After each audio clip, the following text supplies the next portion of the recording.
মানুষ বড়ই বিচিত্র প্রাণী, সব সময় লড়াই করতে থাকে, সব সময় চেষ্টা করে যাতে সেই শ্রেষ্ঠ হয়, চেষ্টা করে যাতে তার সামনে সবার মাথা নত হয়। তাই সবার আগে শক্তি অর্জন করার চেষ্টা করে, সে শক্তি অর্জন করেও নেয়, আর তারপর ভয় দেখিয়ে সবাইকে নিজের সামনে নত করে। কিন্তু একটা গুরুত্বপূর্ণ কথা ভুলে যায়, বুঝতেই পারে না। দেখুন, আমি আপনাকে একটা উদাহরণ দিই। আপনি নিশ্চয়ই বৃক্ষ এবং তার ডালপালা দেখেছেন, যা ফলের ভারে নিচু হয়ে যায়। ফল পড়ে গেলে আবার সে উঠে যায়, তারপর আরো একটা ফল হয়, সেটাও পড়ে গেলে আবার উঠে যায়, সর্বদা নত থাকে না। কখনো হাঁটতে গিয়ে আপনি নিশ্চয়ই দেখে থাকবেন যে আপনার পা কোনো ফুলের ওপরে পড়লে তা নত হয়ে যায়, কিন্তু যেই আপনি পা সরাবেন সেই ফুল আবার উঠে দাঁড়ায়। একটা অত্যন্ত গুরুত্বপূর্ণ কথা মনে রাখবেন, যে শির ভয়ভীত হয়ে আপনার সামনে নত হয়, সেই শিরই বিরোধিতা করতে সবার আগে দাঁড়াবে। আপনি জিতে নিন, সবাইকে জিতে নিন, কিন্তু ক্ষমতার দ্বারা নয়। তাদের জিতুন প্রেমের সাহায্যে। রাধা রাধা। ঈশ্বর লতা পাতাকে দাঁড়িয়ে থাকার শক্তি দেননি, ঈশ্বর এই শক্তি দিয়েছেন বৃক্ষকে। এই লতা পাতা বৃক্ষের সাহায্যে দাঁড়িয়ে থাকে, তাতেই বিকশিত হয়। এবার এই লতা পাতা দুই ধরনের হয়। প্রথম সে যে এই বৃক্ষতে বিকশিত হয়, ফুল ফুটিয়ে তোলে, নিজেকেও সুন্দর বানায়, বৃক্ষকেও সুন্দর বানিয়ে তোলে। দ্বিতীয় সে যে বৃক্ষকে পুরোপুরি শুকিয়ে দেয়, তার প্রাণ শক্তি তার থেকে কেড়ে নেয়, আর শেষে নিজেও ধ্বংস হয়ে যায়। তাই মনে রাখবেন, যে ব্যক্তি সব সময় আপনার সাথে থাকে, সব সময় আপনার সম্বল হয়ে থাকে, সব সময় সে আপনাকে সাহায্য করে, আর যদি আপনি তার সাথে ছলনা করেন, আপনার অন্ত নিশ্চিত। এরকম কখনো করবেন না। সেই ব্যক্তিকে ভালোবাসা দিন, সম্মান দিন, আর আমার সাথে প্রসন্ন হয়ে বলুন, রাধা রাধা। কখনো আপনি কোনো কুমোরকে দেখেছেন যারা মাটির পাত্র বানায়? প্রথমে সে ভিজে মাটি মাখে, তারপর তাকে গড়ে, তারপর তাকে চাকায় দিয়ে সঠিক আকার দেয়। যদি আকার ঠিক না হয়, তা তক্ষুনি ঠিক করে দেয়, কারণ সে এটা জানে যে একবার এটা আগুনের তাপে দিয়ে দিলে, একবার এটা শুকিয়ে গেলে, তারপরে এর আকার কখনোই বদলানো যায় না। এখানে লুকিয়ে আছে একটা শিক্ষা, সমস্ত মাতা পিতার জন্য একটা শিক্ষা। মাতা পিতাও তো এরকমই হন। তাদের নিজেদের সন্তানকে সঠিক সময় মতো শ্রেষ্ঠ শিক্ষা দেওয়া উচিত। মাতা পিতা যেন কখনো তাদের বিধাতা না হতে চান, কিন্তু প্রতিটা মুহূর্তে সবসময় চেষ্টা করুন তাদের সঠিক পথ দেখানোর। কখনো কোমলতা দিয়ে, কখনো ভালোবাসা দিয়ে, আর কখনো কঠোর হয়ে। তার জীবনকে, তার ব্যক্তিত্বকে আকার দেওয়ার চেষ্টা করুন, কারণ যেমন মাটি একবার শুকিয়ে গেলে তারপর সেই পাত্রের আকার বদলানো যায় না, ঠিক সেইভাবেই আয়ুর বৃদ্ধির সাথে সন্তানের শিক্ষা কখনোই বদলানো যায় না। তা মনে রাখবেন। রাধা রাধা। আপনি কি কখনো কোনো প্রজাপতি দেখেছেন? ভালো নিশ্চয়ই লাগে। আসলে প্রজাপতি কার না ভালো লাগে? ছোট হোক বা বড়, প্রজাপতিকে সবার ভালো লাগে। এবারে ভাবুন, এই প্রজাপতির সূত্রপাত কি করে হয়? এই প্রজাপতি শুরু হয় একটা গুটি থেকে, যেখানে সে সুরক্ষিত থাকে। গুটি ভেঙে যখন সে এই সংসারে আসে, তখন একটা কীট রূপে থাকে। কীট যে ভূমির ওপরে চলাচল করে, যে বৃক্ষের পাতার ওপরে সুরক্ষিত থাকে। তারপরে তার মধ্যে আসে আরো একটা পরিবর্তন, তার ডানা গজায়। তখনই সে প্রজাপতি হয়। তখন সে খোলা আকাশে উড়ে বেড়াতে পারে। সুন্দর সুন্দর পুষ্প থেকে সে মধু পান করে। কখনো ভেবেছেন যে প্রজাপতি ছাড়া আর কেউ এটা পারে না কেন? কারণ সে সেই গুটি থেকে বেরোতে পারে। যদি সে সেই গুটি থেকে নাই বেরোতো, সে উড়তেই পারত না, কখনো প্রজাপতি হতেই পারত না। আমাদের সাথেও ঠিক এটাই হয়। আমরা সবসময় সেখানেই থাকতে চাই যেখানে আমরা সুরক্ষিত থাকি। সেই সুরক্ষা চক্রেই আমরা থাকতে চাই, কিন্তু এই বিকাশ সুরক্ষা সীমা পার হওয়ার পরেই অর্জন করা যায়। তাই যদি আপনি জীবনে বড় কিছু করতে চান, মহান কাজ করতে চান, নিজের ব্যক্তিত্ব তৈরি করতে চান, তাহলে এই সুরক্ষা চক্র ভুলে যান।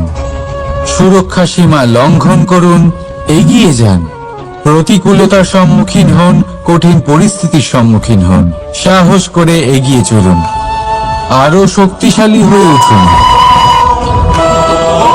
তবেই আপনি জীবনে কিছু করতে পারবেন, তবেই আপনার ডানা গজাবে, আর তবেই আপনি এই সুন্দর আকাশে উড়ে বেড়াতে পারবেন। রাধা রাধা। আমাদের কোনো স্থানে পৌঁছতে গেলে একটা মাধ্যমের প্রয়োজন হয়। কিছু মানুষ এই মাধ্যমকে রাস্তা বলে, কেউ পথ বলে, আবার কেউ বলে সরণি। মানুষ নিজের লক্ষ্যে পৌঁছানোর জন্য এই পথেরই খোঁজে থাকে। কিন্তু মানুষ একটা কথা বুঝতে পারে না, যে এই পথে এগোতে গেলে এই পথকে পিছনে ঠেলাও অত্যন্ত প্রয়োজন। যদি এটা করার ক্ষমতা আপনার না থাকে, তাহলে আপনার পথ আপনাকে লক্ষ্যে পৌঁছতে দেবে না। দ্বিতীয় কথা, যদি নিরন্তর চেষ্টা আপনি করতে পারেন, যদি সেই ক্ষমতা আপনার মধ্যে থাকে, তাহলে আপনি যখন চাইবেন, যেখানে চাইবেন, নিজের পথ নিজেই বানাতে পারবেন। রাধা রাধা। আমাদের সব থেকে ভালো লাগে বিজয়, সব থেকে অপ্রিয় হলো পরাজয়। কিন্তু আপনাকে একটা কথা বলে দিই, হার নামক কোনো পরিণাম হয়ই না। যাই পরীক্ষা থাকুক না কেন, হয় সেটা জয়তে পরিবর্তিত হয়, নয় সেটা আমাদের কোনো শিক্ষা দিয়ে যায়। তাই কোনো কিছু নতুন শুরু করার আগে কখনো সংকোচ করবেন না। হয় জয় আপনাকে বিজয়ীর মালা পরাবে, নয়তো এই হার আপনাকে অমূল্য কিছু শিখিয়ে যাবে। রাধা রাধা। এই ছোট কাঠের ডাল দেখতে পাচ্ছেন আপনি? একটা বৃক্ষ থেকে এরম হাজার হাজার ডাল পাবেন, যা দিয়ে আপনি আগুন জ্বালাতে পারবেন, যা নিজে জ্বলে আমাদের ভোজন বানাতে সাহায্য করে থাকে, যা নিজে জ্বলে অন্ধকারে আমাদের আলোকিত করে। যদি এটাই অন্যভাবে দেখা যায়, তাহলে এমনই এক ছোট্ট ডালের টুকরো একটা ছোট্ট ফুলকিতেই নিজের সাথে হাজার হাজার বৃক্ষ জ্বালিয়ে দিতে পারে।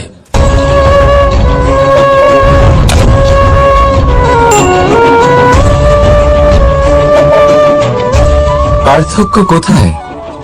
পার্থক্য হলো শুধু দৃষ্টিভঙ্গিতে, মানসিকতায়। যদি এই মন শীতল রাখেন, শান্ত রাখেন, তাহলে অসংখ্য মানুষের জীবন আলোকিত করবেন। যদি ক্রোধ আর অহংকারের আগুনে জ্বলতে থাকেন তাহলে শুধুমাত্র বিনাশ করবেন। সিদ্ধান্ত আপনার। রাধা রাধা। আজ বিজয়া দশমী, সেই দিন যবে শ্রীরাম রাবণকে বধ করেছিলেন। এই হলো সেই দিন যেদিন শ্রীরাম লঙ্কা জয় করেছিলেন। লোকে বলে এটা খারাপের বিরুদ্ধে ভালোর জয়ের প্রতীক। এটাকে দেখার আরো একটা দিক আছে। আগে হ্যাঁ, এটা ভালোবাসার জয়ের প্রতীক। এটা পরিবারের জয়ের প্রতীক। আপনি তো নিশ্চয়ই জানেন যে রাবণ মহাজ্ঞানী ছিল, মহা শক্তিশালী ছিল, মহাদেবের পরম ভক্ত ছিল রাবণ। এবার যে ব্যক্তি কৈলাস পর্বত তুলতে পারত, সেই ব্যক্তি নিজে এক কাটা বৃক্ষের মতো শ্রীরামের চরণে পড়েছিল। কেন? কারণ রামের সাথে লক্ষণ ছিল, কিন্তু ওদিকে রাবণের সাথে বিভীষণ ছিল না। একদিকে এক পরিবারের মধ্যে ভালোবাসা ছিল, কিন্তু অপরদিকে আর এক পরিবারের মধ্যে দূরত্ব বাড়ছিল। তাই মনে রাখবেন, যদি সংসারের ওপরে বিজয় লাভ করতে হয় তাহলে সর্বপ্রথম পরিবারের মধ্যে ভালোবাসা বজায় রাখতে হবে। পরিবারের মধ্যে ভালোবাসা বাড়ান, দূরত্ব নয়। আপনি সব সময় সুখী থাকবেন আর জীবনের সমস্ত বাধা আপনি অতিক্রম করবেন। রাধা রাধা। আপনি কি কখনো শুনেছেন হরিণ সিংহের থেকে পালানোর বদলে তার সাথে লড়াই করেছে? হরিণ সিংহকে আক্রমণ করেছে, কখনো শুনেছেন? কখনো না। কিন্তু এরকম হতেই পারে, এরকম হয়েই থাকে। আর এটা তখনই হয় যখন হরিণের শাবক বিপদে পড়ে। যখন তার সিংহের কবলে পড়ার ভয় থাকে, তখন হরিণীও এসে সিংহের সাথে লড়াই করতে থাকে। কারণ সে একজন মা, আর মা তার সন্তানের জন্য সবকিছু করতে পারে। এ হলো মায়ের স্নেহ, যেটা যত নরম হতে পারে ঠিক ততটাই কঠোরও হতে পারে। আর তার সন্তানের মঙ্গলের জন্য সে ক্রোধের সমস্ত সীমা পার করে তার সন্তানকে রক্ষা করেই ছাড়বে। আর সেই জন্যই তো মাকে সন্তানের জীবনে সব থেকে বড় ঢাল বলা হয়। এই মাকে আমার শত কোটি প্রণাম। রাধা রাধা। কামবোধ, এটাই আপনার অন্তরের প্রথম শত্রু। বেশিরভাগ মানুষই কামবোধ বলতে লালসা বোঝেন, কিন্তু এটা সম্পূর্ণ সত্য নয়। কামের আসল অর্থ হল কামনা। এটা খুবই সহজ ব্যাপার। মনুষ্য শরীর থাকলে, মানুষের মন থাকলে এই কামনা অবশ্যই থাকবে। এবার এটাই দেখতে হবে যে এই কামনা নেতিবাচক কামনা নাকি ইতিবাচক কামনা।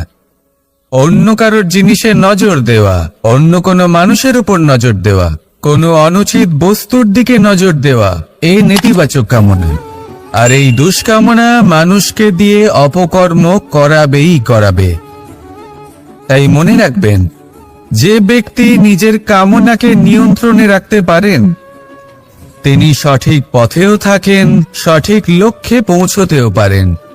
যিনি কামনা নিয়ন্ত্রণে রাখতে পারেন না তিনি তার পথও হারিয়ে ফেলেন এবং লক্ষ্যচ্যুতও হন।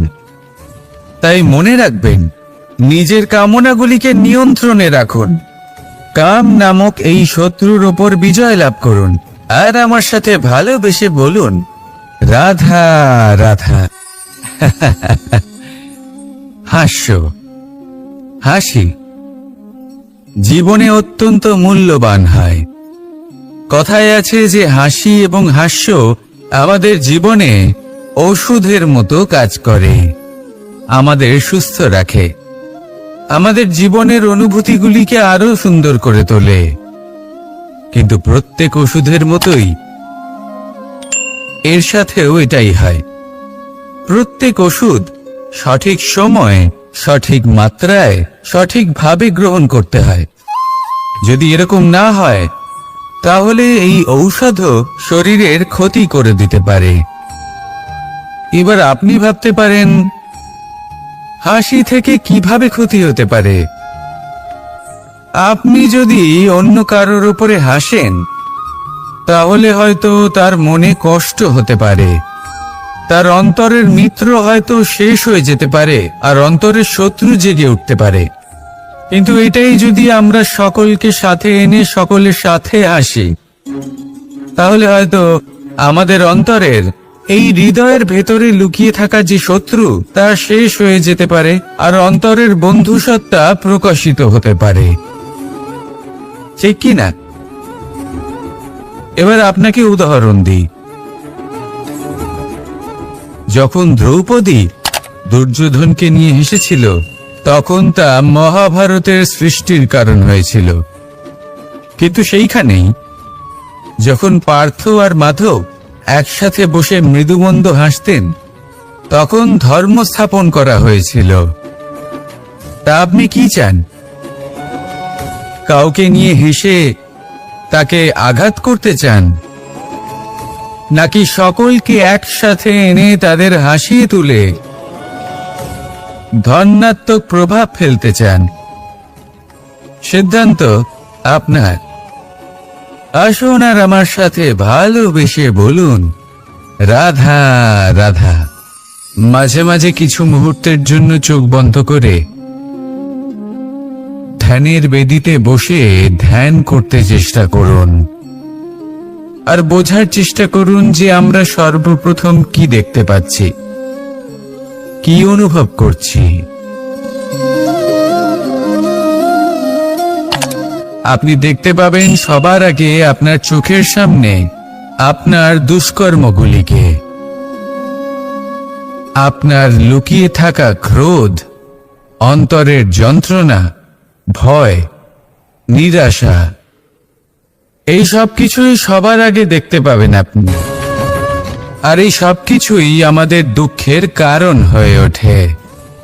এই সব কিছু সারমর্ম কি?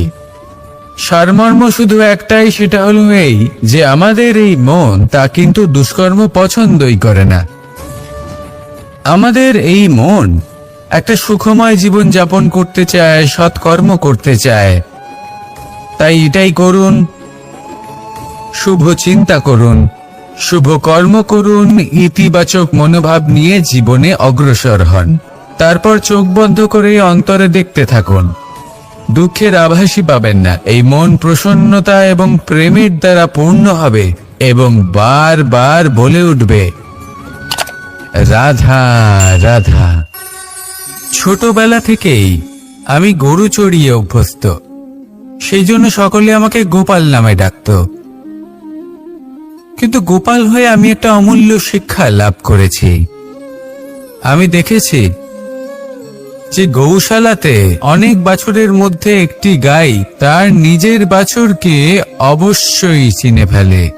যেখানে সমস্ত বাছুর একই রকম দেখতে এবং প্রত্যেকের স্বর সমান, তারপরেও সকল বাছুরের মধ্যে নিজের বাছুরকে ঠিক চিনতে পেরে যায় এবং তার সাথেই থাকে। ঠিক এইরকমই কিছুটা হয় আমাদের কর্ম এবং তার কর্মফল। আপনি সবার মাঝে থেকেও কোনো কর্ম যদি করেন, সেই কর্মফল সবার মধ্যে আপনাকে চিনে ফেলবে এবং আপনার সাথেই থাকবে।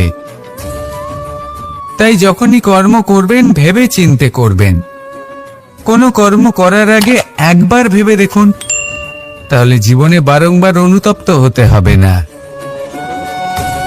কারণ বিষয়টা কিছুটা এরকম যে এই সংসারে আপনি কাল, কর্মফল এবং সময়, এই তিনের হাত থেকে কখনো লুকোতে পারবেন না, কখনো পালাতেও পারবেন না। আসুন আমার সাথে ভালোবেসে বলুন, রাধা রাধা। আভূষণ। কার না ভালো লাগে এই আভূষণ? আমরা পরিশ্রম করি, ধন অর্জন করি আর আভূষণ কিনে থাকি, কখনো নিজের জন্য, কখনো বা তাদের জন্য যাকে আমরা ভালোবাসি, বা তাদের জন্য যাকে আমরা সম্মান করি। হয়তো সেই জন্যই সীতা চূড়ামণি ধারণ করেছিলেন এবং আমি সামন্তকমণি। কিন্তু এটাই কি সেই প্রকৃত আভূষণ যা আপনার মূল্য বৃদ্ধি করে? না। শ্রীরামের আভূষণ হলো ওনার নম্র ভদ্র ব্যবহার। মাতা সীতার আভূষণ হলো ওনার সততা, ওনার নিষ্ঠা, ওনার ত্যাগ। অর্জুনের আভূষণ ছিল ওনার একাগ্রতা। রাধার আভূষণ ওনার প্রেম। এই আভূষণ কোথাও নেই, আপনার মনে আছে। যদি আপনার মনে মিষ্টতা থাকে, তা শান্ত হয়, তাতে সততা থাকে, নিষ্ঠা থাকে এবং প্রেম থাকে, তাহলে আপনার অন্য আর কোনো আভূষণের কোনো প্রয়োজন নেই। আপনি যতই ভিড়ের মাঝে থাকুন, আপনার ঔজ্জ্বল্য চোখে পড়বে। আসুন আর আমার সাথে ভালোবেসে বলুন, রাধা রাধা। সুখ এবং দুঃখ, এই দুই হলো আমাদের জীবনের অবশ্যম্ভাবী এবং গুরুত্বপূর্ণ অঙ্গ। আমাদের সকলের জীবনে কখনো সুখও আসে, আবার কখনো দুঃখও আসে। আমরা সবসময় ভাবি আমরা কিভাবে সুখ লাভ করব, কিভাবে আমরা দুঃখ থেকে দূরে থাকতে পারি। আর এই জীবনে যা কিছুই ঘটুক না কেন, সে সব কিছু আমরা সুখ এবং দুঃখের মাপদণ্ডে মেপে থাকি। এবার এখানে একটা ছোট্ট বিষয় আছে। এটা ভেবে দেখতে হবে যে কে আসলে সুখী ব্যক্তি। সুখী ব্যক্তি হলেন তিনি, যিনি নিজের জীবনে নিজের কর্মের বিশ্লেষণ করে থাকেন, সেই বুঝে পদক্ষেপ নেন। উনি কি করতে চলেছেন সেটা উনি জানেন। আর যদি ওনার কোনো দোষ থাকে বা ভুল থাকে, তাহলে সেগুলো শুধরে নিয়ে এগিয়ে চলেন। সেই জন্য উনি সুখী হন। অন্যদিকে যে ব্যক্তি দুঃখী, তিনি কি করেন? তিনি নিজের উপর নয়, অন্যের উপর নিজের নজর রাখেন, যে তিনি কি করছেন, কিভাবে কর্ম করছেন। ওনারা অন্যের নিন্দা করেন, অন্যের সাফল্য দেখে ঈর্ষা করেন, ক্রুদ্ধ হয়ে যান, ওনাদের বাধা দিতে চেষ্টা করেন। সেই জন্যই তো ওনারা দুঃখী হন। এই সংসারে এমন অনেক ব্যক্তি আছেন যারা এই কারণে দুঃখী নন যে তাদের জীবনে দুঃখ আছে। তারা এই কারণে দুঃখ পান কারণ অন্যের জীবন অনেক বেশি সুখের। দেখুন, শেষ পর্যন্ত আপনাকে নিজের কর্মের প্রতি মনোসংযোগ করতেই হবে, অন্যের প্রতি নয়।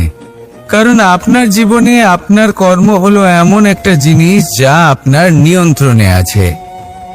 নিরন্তর চেষ্টা করতে থাকুন, নিজের কর্মকে বুঝতে শিখুন, শুধরে নিন, নিজেকে শ্রেষ্ঠ করে তুলুন। তখন সাফল্য নিজে থেকে আপনার কাছে আসবেই, আর এই মন প্রসন্ন হয়ে বলবে, রাধা রাধা। প্রেমের পরিভাষা আসলে কি? ভিন্ন ভিন্ন ধরনের ব্যক্তি, ভিন্ন ভিন্ন ধরনের প্রেমী আলোচক বিভিন্ন ধরনের পরিভাষা প্রদান করেন এই প্রেম নিয়ে। কিন্তু প্রত্যেকের মনেই কখনো কখনো এই প্রশ্ন এসেছে, এই ভালোবাসা আসলে কি? নিজের প্রিয়তমকে জয় করাই কি প্রেম? চার হাত এক হয়ে যাবার নামই কি প্রেম? নিজের আবেগ ব্যক্ত করাই কি ভালোবাসা? না। প্রেমের অর্থ কাউকে লাভ করা নয়, বরং তার মাঝে বিলীন হয়ে যাওয়া। যদি কারোর হাত ধরে থাকি, তাহলে আজীবন তার সাথে পথ চলা হলো প্রেম। প্রেম শুধুমাত্র সেটা নয় যা প্রেমী আর প্রেমিকার কেশদামে মালা বেঁধে দেয়। মাতা পিতার জন্য দিনরাত পরিশ্রম করা, নিজের পরিবারের জন্য দিনরাত পরিশ্রম করা, সেটাও প্রেম। নিজের বন্ধুদের জন্য, আপনজনের জন্য সবকিছু উজাড় করে দেওয়ার নাম হলো ভালোবাসা। নিজের মাতৃভূমির জন্য সাহসের সাথে লড়াই করা, এবং আনন্দে নিজের জীবন ত্যাগ করে দেওয়াও কিন্তু প্রেমের নামান্তর। সেই জন্য যারা বুদ্ধিমান ব্যক্তি তারা কখনো প্রেমের পরিভাষা খুঁজতে চান না, কারণ তারা জানেন যে এই প্রেম কতটা বিশাল। তারা জানেন যে এই প্রেম হলো এক বিশাল সাগর, যাকে নিজের মুঠোয় ধরে রাখা যায় না। সেই জন্য এই প্রেমের সাগরে ডুবে যান এবং সকলকে ভালোবাসতে শিখুন। যদি সবাইকে ভালোবাসতে পারেন তাহলে তাদেরও কল্যাণ হবে যারা আপনাকে ভালোবাসে, তাদেরও কল্যাণ হবে যাদেরকে আপনি ভালোবাসেন, আর আপনারও কল্যাণ হবে। আর তখন এই মন ভালোবেসে বলবে, রাধা রাধা। এই সংসারের অন্তের, এর বিনাশের প্রারম্ভ কিভাবে হয়? কোন যোগের মাধ্যমে? কোন ভয়ানক অসুরের আগমনে? নাকি প্রকৃতির রাগের কারণে? না, এই সংসারের বিনাশের প্রারম্ভ হয় আমি থেকে। এই আমি, এই তুমি, এটা আমি করেছি, ওটা তুমি করেছো, এটা আমার, ওটা তোমার, আদি ইত্যাদি। এই ভাব যখন মনে বাসা বেঁধে নেয়, সর্বপ্রথম ঘর ভাগ হয়, তারপর বসতি, তারপর প্রাণ, আর তারপর দেশ, আর সবার শেষে সমস্ত সংসার ভাগ হয়ে যায়। আর এই ভাগ হয়ে যাওয়া শেষে মনোমালিন্যে পরিণত হয়। এখন এমত অবস্থায় কি করা যেতে পারে? কিভাবে বাঁচা যায় এই পরিস্থিতির থেকে? কিভাবে দূরে থাকা যায় এই বিনাশের থেকে? উত্তর সেই একটাই, করুণা। একে অপরের দরকারগুলি বুঝুন, একে অপরের সমস্যাগুলি বুঝুন, একে অপরের দুঃখের সাথী হয়ে দাঁড়ান, একে অপরের সুখের ভাগীদার হন। আর শেষে যখন এই আমি আমরাতে পরিণত হবে, তখন এই বিনাশ নিজে থেকেই দূরে চলে যাবে। তাহলে আমরাতে বিশ্বাস করতে শিখুন, আর আমার সাথে ভালোবেসে বলুন, রাধা রাধা। আপনি এমন অনেক মানুষকে দেখে থাকবেন যারা এই সংসার ত্যাগ করেছেন, নিজেদের ঘর বাড়ি সমস্ত সম্পর্ক ছেড়েছেন, বেরিয়ে পড়েছেন শুধুমাত্র ঈশ্বরের খোঁজে। মন দিয়ে সেবা করেছেন, কিন্তু তাও ওনারা কখনো ঈশ্বরের দর্শন পাননি। উল্টে মনে অসন্তুষ্টি আরো বেড়ে গেছে। কেন হয় এমনটা? একটা গুরুত্বপূর্ণ কথা মনে রাখবেন, সেই ঈশ্বরই আনন্দ। ধ্যানের অর্থ হলো মনে আনন্দের জাগরণ করা, আর সেবার অর্থ হলো সেই আনন্দকে সবার মধ্যে ভাগ করা। তাহলে যদি আনন্দকে জাগ্রত করো আর সবার মাঝে ভাগ করে দাও, তাহলেই ঈশ্বররূপী আনন্দ তুমি অবশ্যই পাবে। রাধা রাধা। যদি আমাদের জীবনে কোনো শিল্পই না থাকে, তাহলে আমাদের জীবনটাই নীরস হয়ে যাবে। এখন যদি সবাইকে আমি জিজ্ঞেস করি সব থেকে বড় শিল্প কি, তো কেউ বলবে চিত্রশিল্প, কারণ তা ওনার মনকে আনন্দ দেয়। কেউ বলবে যুদ্ধ শিল্প, কারণ তাতে বিজয় প্রাপ্ত হয়। কেউ বলবে ভবন নির্মাণ শিল্প, কারণ তাতে ছাদ পাওয়া যায়। কেউ বলবে সঙ্গীত শিল্প, কেউ বলবে নৃত্য শিল্প, কেউ বলবে অভিনয় শিল্প, আদি ইত্যাদি।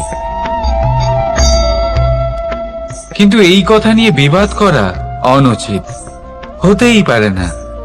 কারণ প্রত্যেক ব্যক্তির নিজস্ব চিন্তাধারা এবং নিজস্ব দৃষ্টিভঙ্গি থাকে। শুধু একটা কথা আছে, একটা বিশেষ বিষয় যা সব শিল্পতেই পাওয়া যায়, মনকে প্রভাবিত করার গুণ। তো সব থেকে বড় শিল্প সেটা যা মনকে প্রভাবিত করে, আর সব থেকে বড় শিল্পী সে যে অন্যের মনে প্রবেশ করে। যার কাছে এই গুণ আছে সে সব থেকে বড় শিল্পী হবেন। যদি এই সংসার রঙ্গমঞ্চ হয়, তাহলে আমরা এই রঙ্গমঞ্চের শিল্পী। আর এখানেও সব থেকে বড় শিল্পী সেই হবে যে অন্যের মনে প্রবেশ করে সেখানে ঘর বাঁধতে পারে। আর এই মন অবধি পৌঁছনোর সিঁড়ি হলো 2.5 অক্ষরের শব্দ, প্রেম। তাহলে প্রেম করতে থাকুন, প্রভাব বিস্তার করুন। রাধা রাধা।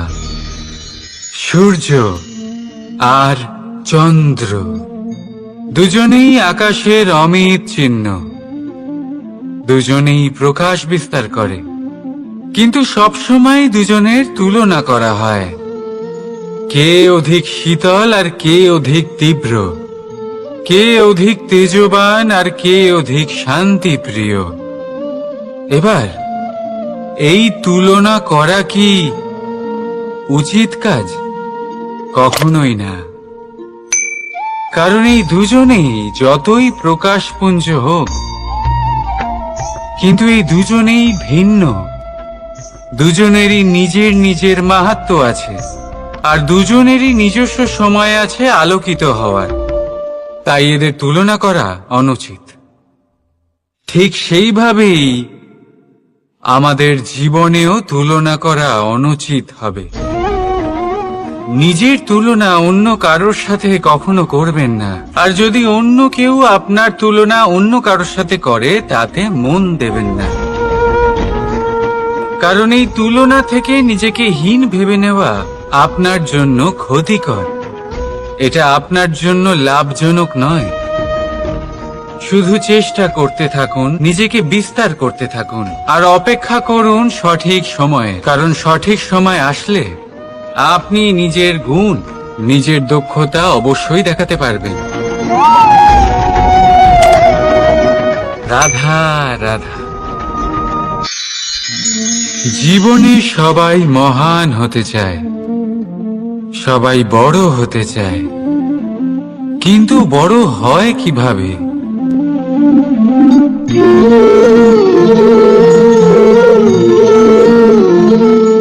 এটা আমার হাতে কি বলুন তো? সর্ষে বীজ? না, এটা হলো বটের বীজ। এই বীজ এত ছোট হয় যে সবার সাথে সহজেই মিশে যায়, বড়ই সহজে ধরণীতে মিশে যায়। কিন্তু যখন এটা বৃক্ষ রূপে বড় হয়, আর তারপর যখন পড়ে যায়, সমস্ত পরিবেশকে কাঁপিয়ে দেয়। ঠিক এইভাবেই বড় হতে থাকুন, বটের বীজ আর বটের বৃক্ষ। আর যদি জীবনে আপনি সত্যি বড় হতে চান, তবে সর্বপ্রথম নিজের অহংকারকে, নিজের অভিমানকে ছোট করে নিন। এত ছোট যাতে সবার সাথে বসতে পারেন, কিন্তু অন্তর থেকে এত বড় হয়ে যান যাতে যখন আপনি উঠবেন, তখন কেউ যাতে আর বসে না থাকতে পারে। রাধা রাধা। আমাদের মধ্যে এমন কজন আছে যারা ভয়তে ভীত হয়ে পড়ে, কোনো বৃহৎ কার্য করার আগে মনের সামঞ্জস্য হারিয়ে ফেলে? মোটামুটি সবাই, তাই না? প্রত্যেক ব্যক্তির মনেই এই ভয় জাগ্রত হয়। তবে এর অর্থ আমার দৃষ্টিভঙ্গি দিয়ে মনে হয় এই ভয়ের অনুভূতি খারাপ নয়। কারণ যদি এই অনুভূতি খারাপ হতো, তাহলে কি ঈশ্বর এই অনুভূতি প্রত্যেক প্রাণীকে দিতেন?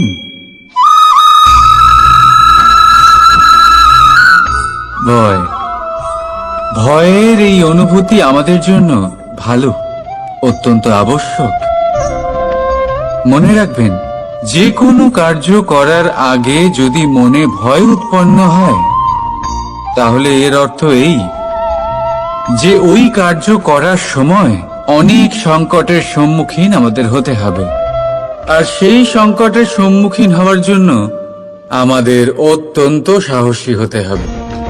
শুধুমাত্র এই কথা মনে রাখবেন, মনে সাহস জুগিয়ে এগিয়ে চলুন এই ভয়ের যাত্রাতে, কারণ এই ভয়ই আপনাকে আপনার লক্ষ্যে পৌঁছতে প্রেরণা যোগাবে, আপনাকে শক্তি প্রদান করবে।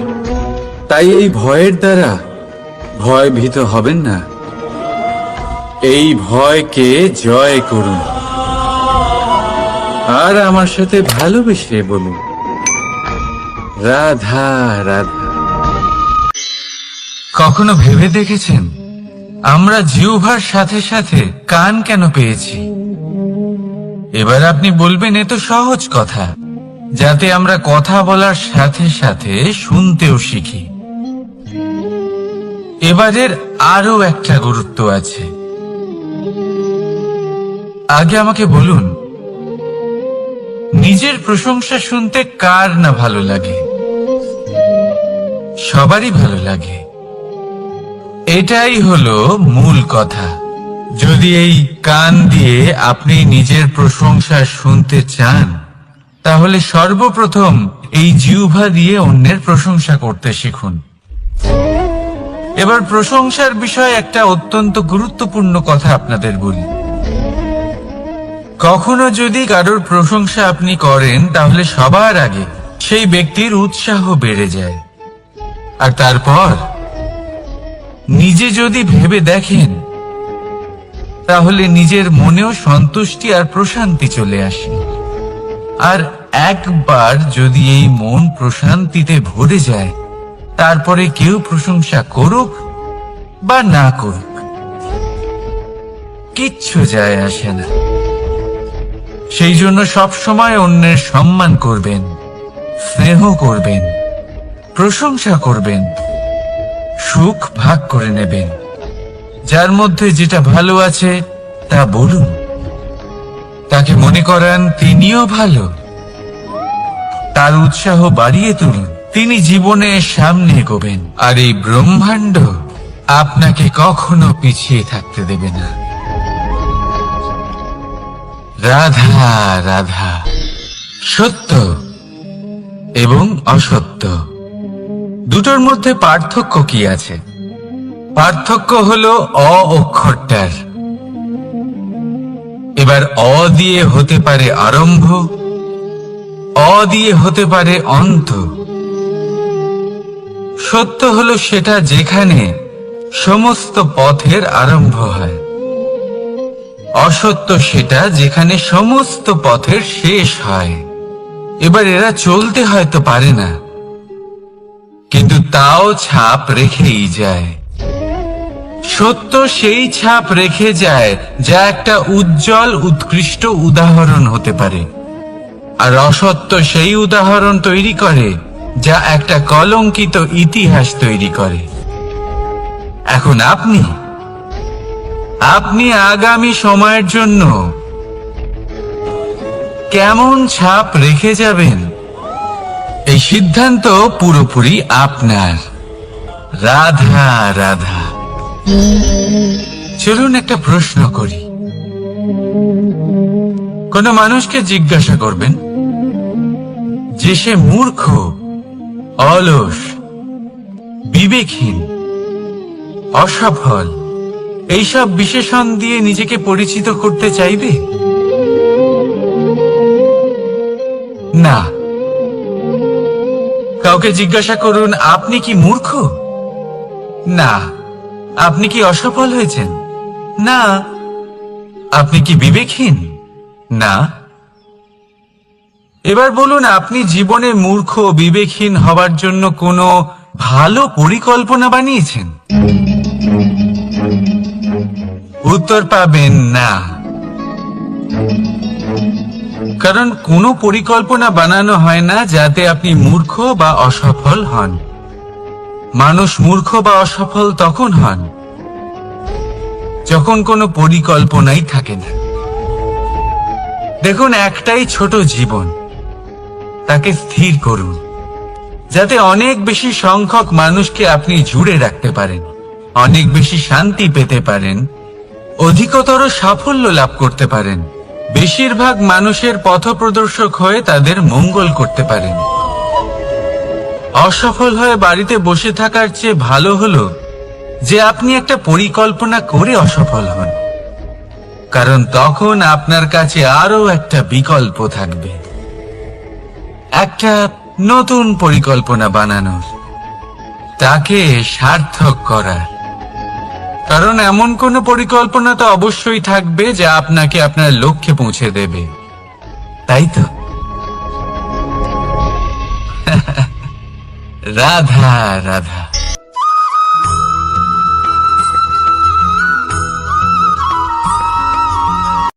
সংসারে আমাদের জীবনে যখন কোনো সুখ বা দুঃখ আসে, তার জন্য আমরা কাউকে না কাউকে অবশ্যই দায়ী করে থাকি, তাই না? এই ব্যক্তি আমাদের সাথে এরকম কাজ করেছেন, তাই আমার সাথে এমন হলো। ওই ব্যক্তি যদি এমনটা না করতেন, তাহলে আজ আমি ওই স্থানে পৌঁছতে পারতাম। সবই আপনার দৃষ্টিভঙ্গির ওপর নির্ভরশীল, আর যদি আপনার দৃষ্টিভঙ্গি এমন হয়, তাহলে তা অনুচিত। সত্যি কথা বলতে, এই সংসারে ভিন্ন ভিন্ন ধরনের মানুষ আছে। এটা আপনার ওপর নির্ভর করছে কিভাবে তাদের স্বাগত জানাবেন। একবার ভাবুন, আমি আমার দুটো হাত সামনে নিয়ে এলাম, দুটো মুঠো খুলে দিলাম। দুই প্রকারের মানুষ আসবেন, কিছু না কিছু দিয়ে যাবেন। এই মুঠো যদি আমি বন্ধ করে দিই, তাহলে না কেউ আমাকে কিছু দিতে পারবে, না আমার কিছু যাবে আসবে। নিশ্চয়ই বুঝতে পারছেন এই দুই ধরনের ব্যক্তি কারা এবং তারা কি দিয়ে যান। আমি যদি নিজের মুঠো খুলে দিই, তাহলে কিছু ভালো মানুষ আসবেন, আমাকে আনন্দ, সন্তুষ্টি, জ্ঞান প্রদান করে যাবেন, ভালো অভিজ্ঞতা দিয়ে যাবেন। কোনো খারাপ ব্যক্তি যদি আসেন, তাহলে তিনিও খারাপ অভিজ্ঞতা দেবেন, যার থেকে আমি শিক্ষা লাভ করব। এই সব কিছু আমি লাভ করতে পারি। মুঠো যদি বন্ধ করে রাখি, তাহলে আমি কিছুই পাবো না। দেখুন, এই সংসারে প্রত্যেকের জীবনে এইরকম, প্রত্যেকের জীবনে সবকিছুই আছে, ভালো খারাপ দুই মানুষই আছে, ভালো অভিজ্ঞতা আছে, খারাপ অভিজ্ঞতা আছে। নির্ভর করছে আপনার উপর যে আপনি কি করবেন, এনাদের স্বাগত কিভাবে জানাবেন, কার থেকে কি বুঝবেন, কি শিখতে পারবেন, আর কোন দৃষ্টিভঙ্গি নিয়ে অগ্রসর হবেন। এটাই নির্ধারণ করবে যে আপনার জীবন কেমন হবে।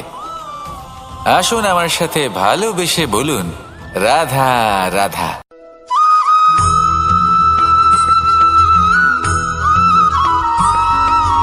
কথায় আছে, প্রত্যেক পুত্র তার পিতার প্রতিচ্ছবি হয়, আর সমস্ত প্রতিচ্ছবি চায় যেন সে তার অস্তিত্ব প্রাপ্ত করতে পারে। পুত্র চায় সে যেন তার পিতার মতো হয়, বা কখনো কখনো তার থেকেও শ্রেষ্ঠ হয়। সেটা কোনো অনুচিত ব্যাপার নয়। অনুচিত তখন হয় যখন পুত্র নিজের পিতার মতো হবার স্বপ্ন পূরণ করতে গিয়ে বা তার থেকেও শ্রেষ্ঠ হওয়ার স্বপ্ন পূরণে অনুচিত পথের আশ্রয় নেয়। কারণ তারপরে সে তার পিতার গুণগুলি আত্মসাৎ করতে চায় না। সে শুধুই এটা চায় যে সংসারের চোখে যেন আমি শ্রেষ্ঠ প্রমাণিত হই। এটা অনুচিত।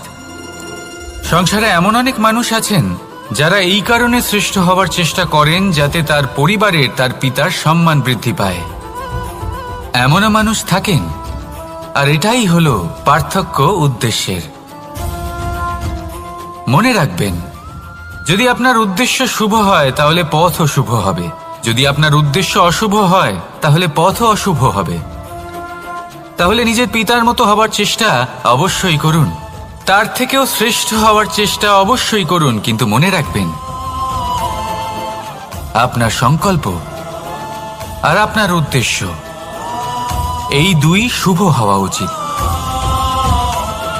তাহলে আসুন আর আমার সাথে ভালোবেসে বলুন, রাধা রাধা।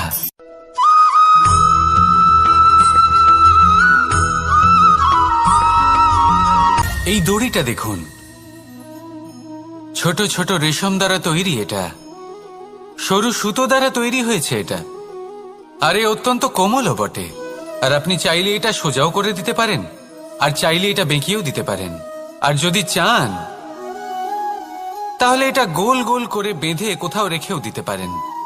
এবার এই কোমল দড়ি যদি কোনো নিষ্ঠুর কঠিন পাথরে বারংবার জড়িয়ে দেওয়া হয়, তাহলেও তাকেও কাটতে পারে, নিজের ছাপ ছেড়ে যেতে পারে, সেটার আকারও বদলে ফেলতে পারে।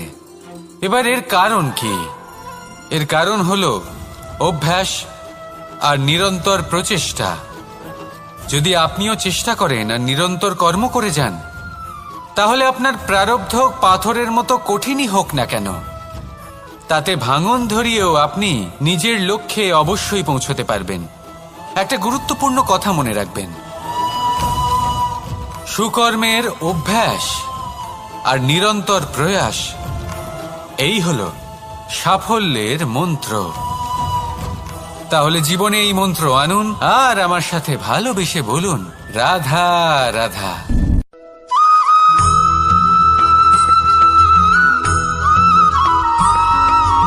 জীবনে অগ্রসর হওয়ার জন্য আমাদের কাকে প্রয়োজন হয়?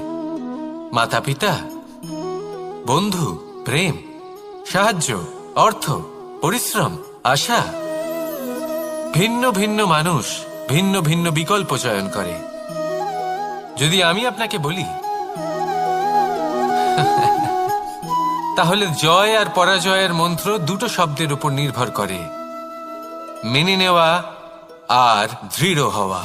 যদি মেনে নেন তাহলে হেরে যাবেন, যদি দৃঢ় হন তাহলে নিশ্চিত রূপে জয়ী হবেন। যদি কখনো আপনি ক্লান্ত হয়ে ওঠেন, আপনি দুঃখী হন, পুরোপুরি ভেঙে পড়েছেন, তখন মেনে নেবেন না যে আপনি ভেঙে পড়েছেন, নয়তো হেরে যাবেন। তখন উল্টে স্থির করবেন যে যাই হয়ে যাক না কেন, আমি জয়ী হবই। আর আপনি দেখবেন যে জয় নিশ্চিত রূপে আপনার কাছেই আসবে। তাহলে এই কথা মনে রাখবেন আর আমার সাথে ভালোবেসে বলবেন, রাধা রাধা।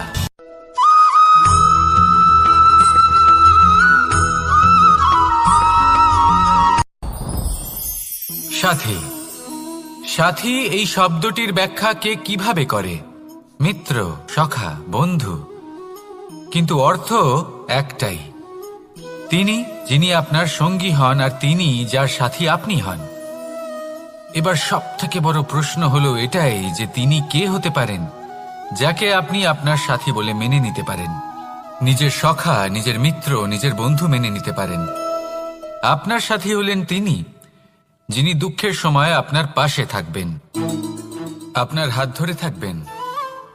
আপনার সাথী হলেন তিনি যার হাত আপনি নিজের সুখের দিনে ধরে থাকবেন। সেই সাথীরই হাত ধরুন যিনি দুঃখে সবসময় আপনাকে সাহায্য করার জন্য তৎপর হয়ে থাকেন, আপনার পাশে থাকেন, আর যাকে সুখের দিনে আপনি আপনার সাথে রাখতে পারেন। আর যখন আপনার সাথে আপনার এই সাথী থাকবে, তখন আপনি এটা বুঝবেন যে যখন জীবনে দুঃখ আসে, তখন এই দুঃখ কমে যায়, সবার মধ্যে ভাগ হয়ে যায়। আর যদি তখন সুখ আসে, তাহলে সেটা সবার উপস্থিতিতে আরো বেড়ে যায়। এটাই হলো প্রেম, এটাই হলো ভালোবাসা, এটাই হলো সঙ্গ। যেমন সম্পর্ক আমার আর রাধার মাঝে। তাহলে আসুন আর আমার সাথে ভালোবেসে বলুন, রাধা রাধা।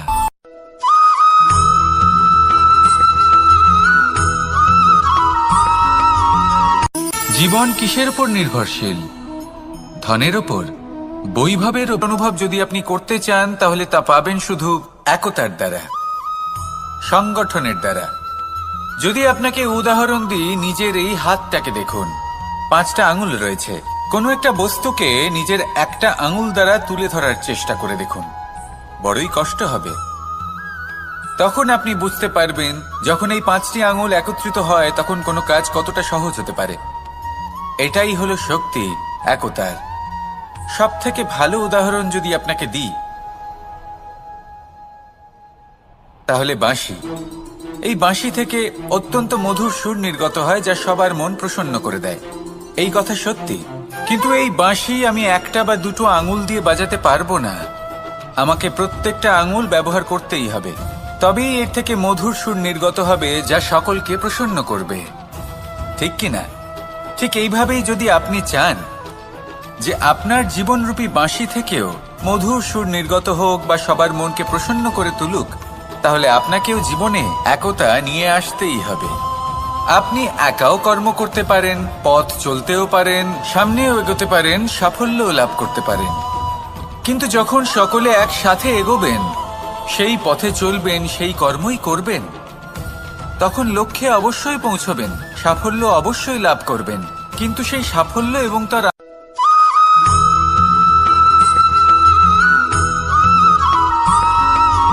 ফিরে আসছিলেন এবং তাদের ফেরার পথে হঠাৎ করে কোথাও থেকে একটি বাছুর চলে এলো।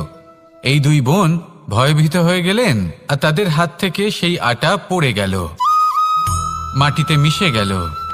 এবার এই পুরো ঘটনাক্রমে যদি কারোর বিন্দুমাত্র লাভ হয়ে থাকে, বিন্দুমাত্র আনন্দ পেয়ে থাকে, তাহলে সে কে? সেই ছোট বোন, যিনি মাঝে মাঝেই গমের দানা তুলছিলেন এবং খাচ্ছিলেন। কিছুটা হলেও উনি আনন্দ লাভ করেছিলেন। এবার এরকমই হলো আমাদের জীবনে ভক্তি এবং ভালোবাসা সংক্রান্ত বিষয়। মানুষ নিজের জীবনের দৈনিক কাজে এতটাই ব্যস্ত হয়ে পড়েন, প্রত্যেকদিন শুধু কাজ কাজ কাজ কাজ করতে থাকেন, আর তাতে ভক্তি এবং ভালোবাসার জন্য সময় বার করতেই পারেন না। দেখুন, জীবনে ভক্তি আর প্রেমের এই যে ছোট ছোট মুহূর্ত আছে, এগুলো যদি আপনি যাপন করতে পারেন, তাহলে তাতেই আপনি তৃপ্তি লাভ করবেন। বাকি সবই আপনার ব্যর্থ বলেই মনে হবে। জীবনে যখনই আপনি কোনো কাজ করবেন, ঈশ্বরের প্রতি সমর্পিত হয়ে সেই কাজ করুন। আর যখনই সময় পাবেন, তাহলে সেই সময় নিজের আপনজনদের দিন। যাদের আপনি ভালোবাসেন তাদের প্রতি যত্নবান হন, তাদের শুভাকাঙ্ক্ষী হন। এই প্রেম আর ভক্তির ছোট ছোট মুহূর্তগুলো আপনার জীবনকে চরিতার্থ করে তুলবে। আসুন আমার সাথে ভালোবেসে বলুন, রাধা রাধা।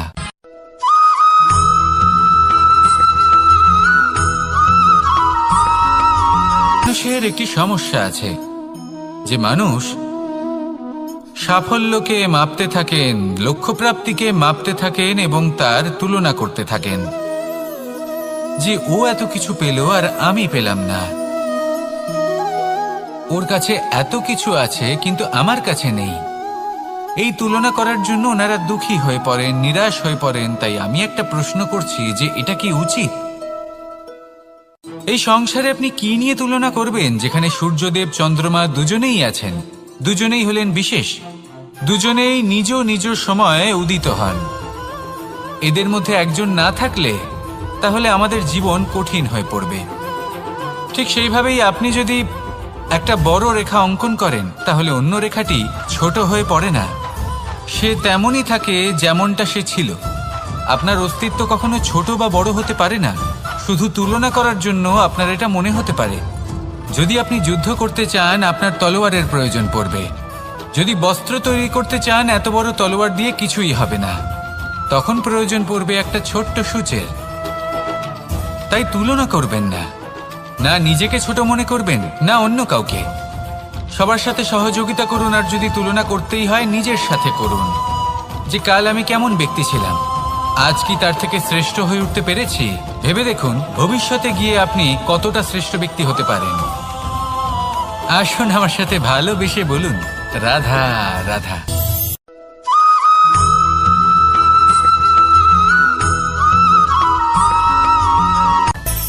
মানুষের মধ্যে একটা বিচিত্র প্রবৃত্তি থাকে, অন্য সকলের বিষয়ে, তাদের জীবনের বিষয়ে, তাদের ব্যক্তিত্বের বিষয়ে, তাদের ভবিষ্যতের বিষয়ে অনুমান করা। এটা হলো অনুচিত। কারোর অতীতকালকে দেখে লোকে ভবিষ্যৎ বলে দিতে পারেন, বর্তমানকে দেখে ভবিষ্যতের বিষয়ে অনুমান করে ফেলেন। উদাহরণ দিতে হলে বলবো, কোনো দাসকে দেখুন, ওকে দেখে লোকে বলে যে ওর ভবিষ্যৎ সেটাই হতে পারে, অনুমান করে ফেলেন। আর এই রাজাকে দেখুন, উনি তো কত সুখী হবেন, উনি তো জগতের সব থেকে অধিক সুখী মানুষ, কত সুখ সুবিধা আছে ওনার কাছে, ধারণা করে ফেলেন। তবে সত্য তো এটাই যে কারোর ব্যক্তিত্বের বিষয়ে, তাদের ভবিষ্যতের বিষয়ে আপনি পূর্ণ সত্য কখনোই বলতে পারবেন না, শুধু অনুমান করতে পারবেন। আর এই অনুমান করে সত্যি কোনো লাভ হয় না, কারণ এই কাল সেটা হলো অত্যন্ত শক্তিশালী। কালো থেকে কালোতর কয়লাকেও হিরেতে পরিণত করতে পারে, অনেক বড় বড় রাজাকেও বিদূষক বানিয়ে ফেলতে পারে এক মুহূর্তেই। তাহলে আপনি অনুমান করে কি লাভ? কি পেলেন অনুমান করে?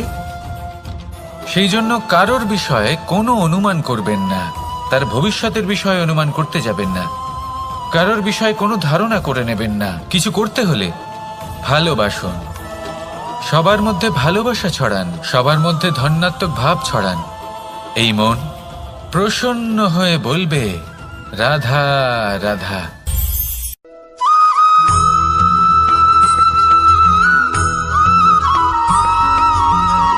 মানুষ ভাবেন যে ধন অর্জন করা হলো অত্যন্ত গুরুত্বপূর্ণ। তিনি আজীবন ধন অর্জন করতে থাকেন, ধন অর্জন করার চেষ্টা করতে থাকেন।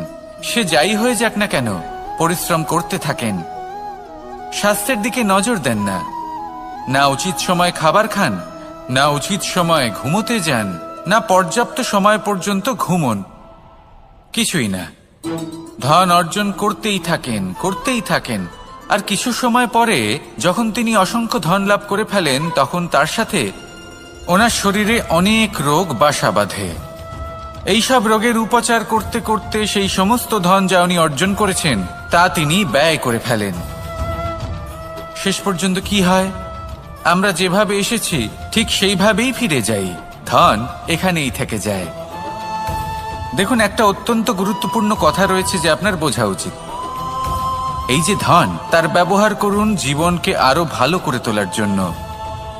ধনের সদ্ব্যবহার করা উচিত, এমন যেন না হয় এই ধন আপনাকে ভোগ করে ফেলে। এই জীবনকে নিশ্চিত রূপে আরো শ্রেষ্ঠ করে তুলুন। কিন্তু এই ধন অর্জন করার এই প্রক্রিয়াতে নিজের সারা জীবনকে নষ্ট করে ফেলবেন না। এই জীবন উপভোগ করতে শিখুন, আর আমার সাথে ভালোবেসে বলুন, রাধা রাধা।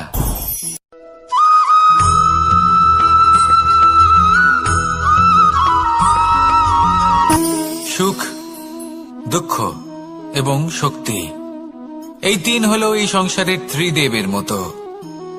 আমাদের জীবনে যা কিছু ঘটছে এই তিনটির ভিত্তির উপরেই হচ্ছে। আসলে এই সংসারের একটা নিয়ম আছে, যখনই আপনি কিছু লাভ করেন এই সংসার আপনার পরীক্ষা নেয়। এটা জানার জন্য আপনার পরীক্ষা নেয় যে আপনি যা কিছুই লাভ করেছেন আপনি কি আদৌ সেটার যোগ্য কিনা। ঠিক সেইভাবেই এই সুখ, দুঃখ এবং শক্তি আপনার পরীক্ষা নিয়ে থাকে। যখন সুখ আসে তখন সে আপনার পরীক্ষা নেয় যে আপনার মধ্যে অহংবোধ জাগ্রত হয়নি তো। যদি অহংবোধ চলে আসে তাহলে সুখ সেখানেই সঙ্গ ত্যাগ করে। দুঃখ আপনার ধৈর্যের পরীক্ষা নিতে থাকে, আর যদি আপনার মধ্যে ধৈর্য না থাকে তাহলে এটা আপনাকে আরো বেশি দুঃখের গভীর অন্ধকারে ঠেলে দেবে। সেখানে শক্তি পরীক্ষা নেয় আপনার বিনম্রতার। যদি আপনি বিনম্র না হন তাহলে হয় এই শক্তি আপনার সঙ্গ ত্যাগ করবে, নয় এই শক্তি বিনম্রতার অভাবে আপনার পতনের কারণ হতে পারে। এই সংসারে যে কোনো ব্যক্তি যিনি এই পরীক্ষায় উত্তীর্ণ হয়ে থাকেন এই জীবনে তিনি সাফল্য লাভ করেন। আসুন আমার সাথে ভালোবেসে বলুন, রাধা রাধা।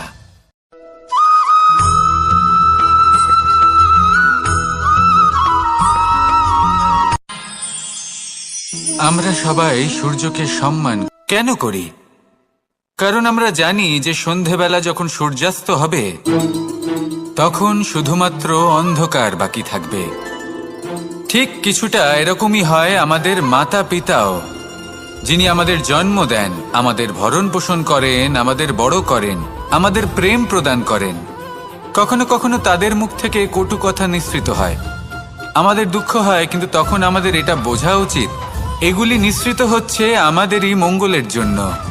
যেমন সূর্যদেব, উনিও উত্তাপ দিয়ে থাকেন আমাদেরই মঙ্গলের জন্য, যাতে ফসল পাকতে পারে, যাতে জল বাষ্প হয়ে মেঘ হতে পারে, বৃষ্টি হতে পারে, আর এই সংসারে নিরন্তর জলের প্রবাহ থাকে।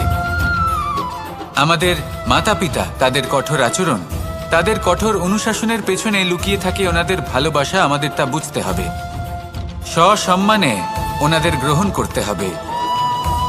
কারণ ঠিক সূর্যাস্তের পরে যেমন চতুর্দিক অন্ধকারচ্ছন্ন হয়ে যায়, তেমনি আমাদের জীবন থেকে যখন আমাদের মাতা পিতা চলে যায়, তখন আমাদের জীবনেও শুধু এবং শুধুমাত্র অন্ধকারই ছেয়ে থাকে। সেই জন্য নিজের মাতা পিতাকে সম্মান করুন, ওনাদের ভালোবাসা প্রদান করুন। এই মন আর এই জীবন প্রসন্ন হয়ে বলবে, রাধা রাধা।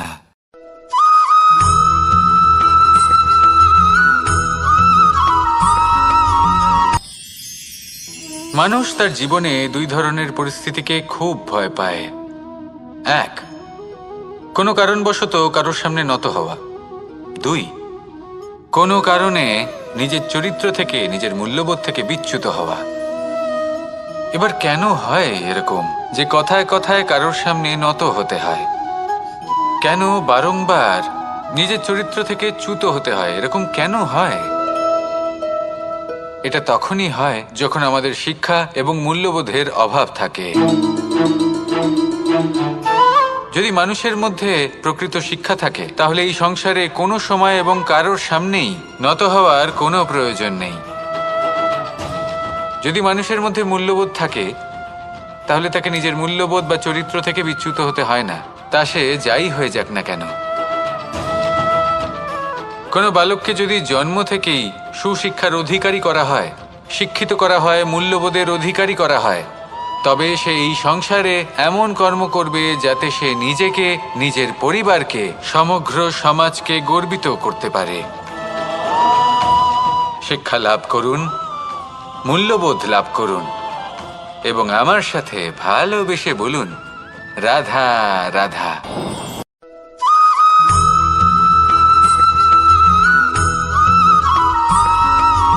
কথায় আছে, প্রত্যেক পুত্র তার পিতার প্রতিচ্ছবি হয়, আর সমস্ত প্রতিচ্ছবি চায় যেন সে তার অস্তিত্ব প্রাপ্ত করতে পারে। পুত্র চায় সে যেন তার পিতার মতো হয়, বা কখনো কখনো তার থেকেও শ্রেষ্ঠ হয়। সেটা কোনো অনুচিত ব্যাপার নয়।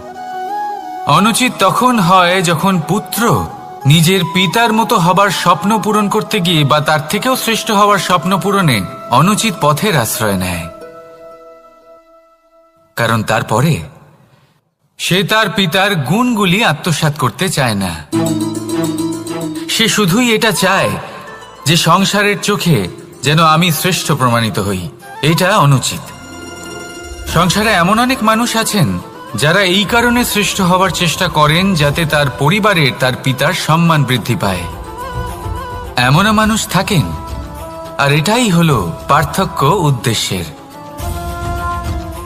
মনে রাখবেন, যদি আপনার উদ্দেশ্য শুভ হয় তাহলে পথও শুভ হবে, যদি আপনার উদ্দেশ্য অশুভ হয় তাহলে পথও অশুভ হবে। তাহলে নিজের পিতার মতো হবার চেষ্টা অবশ্যই করুন, তার থেকেও শ্রেষ্ঠ হওয়ার চেষ্টা অবশ্যই করুন, কিন্তু মনে রাখবেন আপনার সংকল্প আর আপনার উদ্দেশ্য এই দুই শুভ হওয়া উচিত।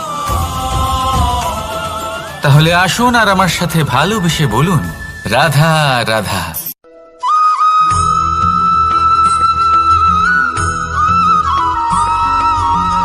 এই সংসারের সব থেকে গুরুত্বপূর্ণ তত্ত্ব কোনটা? প্রথম হলো সময়। জন্ম থেকে মৃত্যু পর্যন্ত এই যে সময়, এটাই তো হলো জীবন। দ্বিতীয় হলো জীবন, যাতে আমরা সময়ের সদ্ব্যবহার করি, শ্রেষ্ঠ থেকে শ্রেষ্ঠতর কাজ করার চেষ্টা করি। বহু বছরের এই পরম্পরা, এই সংস্কৃতিকে এগিয়ে নিয়ে যাওয়ার চেষ্টা করি। এই সংসারে আমরা অংশগ্রহণ করতে চেষ্টা করি।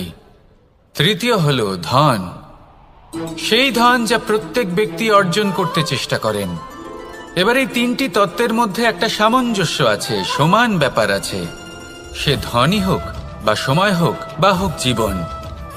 আর সেই সমান ব্যাপার হলো যে যদি আপনি এটা গণনা করতে থাকেন তাহলে তা কমতে থাকে, যদি আপনি এটা ব্যবহার করেন তাহলে তা বাড়তে থাকে। একে সংগঠিত করে রাখতে চেষ্টা করলে এ হাত থেকে ফসকে যায়, কিন্তু যদি আপনি একে সামলে রাখতে শিখে যান তাহলে এমন কাজ করবেন যাতে সংসারের সাথে সাথে পরবর্তী প্রজন্ম লাভবান হবে। যদি কিছু শিখতে চান তাহলে সামলাতে শিখুন, গণনা করা বা সংগঠিত করা নয়। আসুন আর আমার সাথে ভালোবেসে বলুন, রাধা রাধা।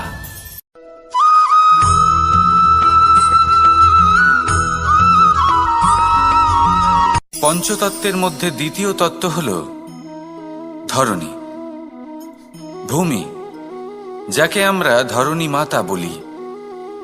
এই ধরণী ধৈর্য ধারণ করে, আর এর ওপরেই আমাদের সমগ্র সংসার নির্ভরশীল। কারণ এই ভূমি সহ্য ক্ষমতা রাখে, এর সহ্য ক্ষমতা হল অপরিসীম। সন্তান যতই আঘাত প্রদান করুক না কেন, প্রেম পূর্বক সহ্য করে, আর তার বদলে অমূল্য রত্ন প্রদান করে। সন্তান যদি হাল চালায়, তাহলে তার বদলে তাকে অন্ন প্রদান করে। এটাই হলো ধরণী। এবার এর থেকে আমরা কি শিক্ষা পেতে পারি? এটাই যে কারোর জন্য কিছু করা বা কাউকে কিছু দেওয়া মনে কোনো কামনা ছাড়াই। আর এই কথাটা বুঝে যান, যদি কারোর জন্য কামনা না রেখে বা কোনো পাওয়ার আশা না রেখে কারোর জন্য কিছু করেন বা কারোকে কিছু দেন, যদি এটা আপনি শিখতে পারেন, তবে আপনি ভালোবাসতে শিখে গেছেন। আর সেই জন্যই এই ধরিত্রীকে মাতা বলা হয়। কারণ মাতা শুধু উনি নন যিনি গর্ভে সন্তানকে ধারণ করেন, মাতা তো উনিও যিনি জীবন বাঁচতে শেখান, যিনি জীবন বাঁচার উদাহরণ প্রদান করেন। তাহলে ধরণীর থেকে এই নিঃস্বার্থ ভাব শিখুন, নিঃস্বার্থ ভালোবাসা শিখুন, আর এই ভালোবাসার সাথেই বলুন, রাধা রাধা।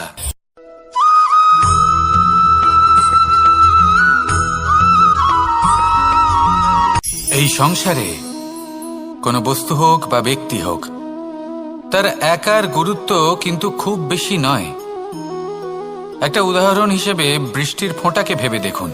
যদি একটি বৃষ্টির ফোঁটা হয় তাহলে তার খুব বেশি গুরুত্ব থাকে না, কিন্তু যখন সহস্র বৃষ্টির ফোঁটা মেঘের মধ্যে দিয়ে ঝরে পড়ে, তখন সেটা বর্ষার রূপ ধারণ করে। সেই বর্ষা যা এই প্রকৃতিকে শান্ত করে। সেইভাবেই পাথরের ছোট টুকরো, তার খুব বেশি গুরুত্ব থাকে না, কিন্তু যখন অসংখ্য পাথরের টুকরো একত্রিত হয় তখন তা পর্বতের আকার ধারণ করে। সেইভাবেই কিছু মানুষ যখন একত্রিত হন তখন তৈরি হয় পরিবার, কিছু পরিবার যখন একত্রিত হয় তখন তৈরি হয় সমাজ, যখন অনেক সংখ্যক সমাজ একত্রিত হয় তখন তৈরি হয় রাজ্য। এবার এই রাজ্যের সবথেকে গুরুত্বপূর্ণ ব্যক্তি হতে পারেন রাজা, কিন্তু তাও সেই রাজা একা কিছু করতে পারেন না। যুদ্ধ লড়ার সময় তারও নিজের সৈন্যদলকে প্রয়োজন পড়ে। কিন্তু এই সংসারে এমন একজন ব্যক্তি আছেন যিনি একাই সব কাজ করতে থাকেন, এবং সেই ব্যক্তি হলেন মা। আমাদের জীবনে একজন পিতার ভূমিকা কিন্তু নিঃসন্দেহে অমূল্য, কিন্তু আমাদের সকলের জীবনে যে ভূমিকা একজন মায়ের তা অন্য কারোর থাকে না।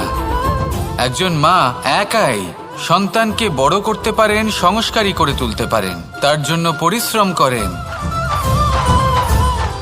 আর এত কিছু কাজ করার পরেও তার কাজের জন্য তিনি প্রশংসা অবশ্য পান না। উল্টে যদি সেই সন্তান অনুচিত পথে চালিত হয়, অনুচিত কর্ম করে, তখন সেই মাকেই অপবাদের পাত্র হয়ে উঠতে হয়। আমাদের জীবনে মায়ের যোগদান কতটা সেটা বুঝুন। আপনাকে বড় করে তোলার জন্য উনি কতটা পরিশ্রম করেছেন সেটা বুঝুন। আজ থেকে, এখন থেকে, এই মুহূর্ত থেকে মাকে সম্মান করতে শিখুন। যখন সময় পাবেন, যখন সুযোগ হবে, তখন তার প্রশংসা করুন, ওনারও ভালো লাগবে। আর মায়ের এই মমতার জন্য, তার এই ভূমিকার জন্য আসুন সবাই মিলে আমরা তাকে প্রণাম করি, আর সকলে মিলে ভালোবেসে বলি, রাধা রাধা।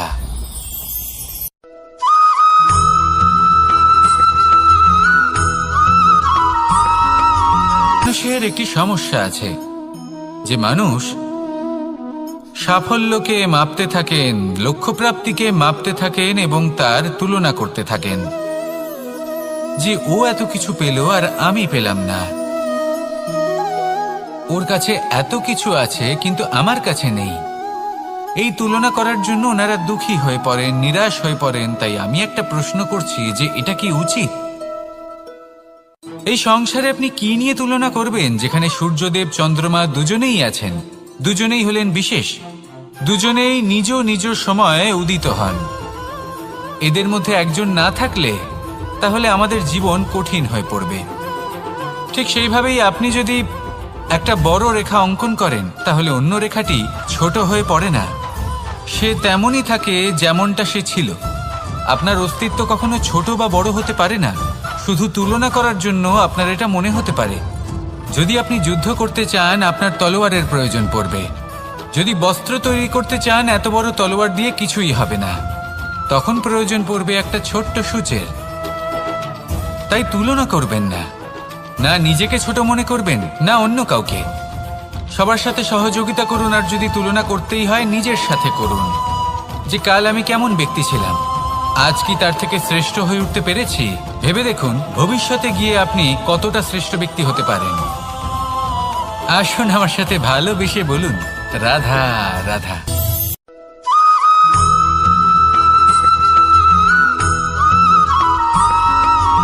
জীবনে অগ্রসর হওয়ার জন্য আমাদের কাকে প্রয়োজন হয়? মাতা পিতা, বন্ধু, প্রেম, সাহায্য, অর্থ, পরিশ্রম, আশা। ভিন্ন ভিন্ন মানুষ ভিন্ন ভিন্ন বিকল্প চয়ন করে। যদি আমি আপনাকে বলি তাহলে জয় আর পরাজয়ের মন্ত্র দুটো শব্দের উপর নির্ভর করে, মেনে নেওয়া আর দৃঢ় হওয়া। যদি মেনে নেন তাহলে হেরে যাবেন, যদি দৃঢ় হন তাহলে নিশ্চিত রূপে জয়ী হবেন। যদি কখনো আপনি ক্লান্ত হয়ে ওঠেন, আপনি দুঃখী হন, পুরোপুরি ভেঙে পড়েছেন, তখন মেনে নেবেন না যে আপনি ভেঙে পড়েছেন, নয়তো হেরে যাবেন। তখন উল্টে স্থির করবেন যে যাই হয়ে যাক না কেন আমি জয়ী হবই। আর আপনি দেখবেন যে জয় নিশ্চিত রূপে আপনার কাছেই আসবে। তাহলে এই কথা মনে রাখবেন আর আমার সাথে ভালোবেসে বলবেন রাধা রাধা।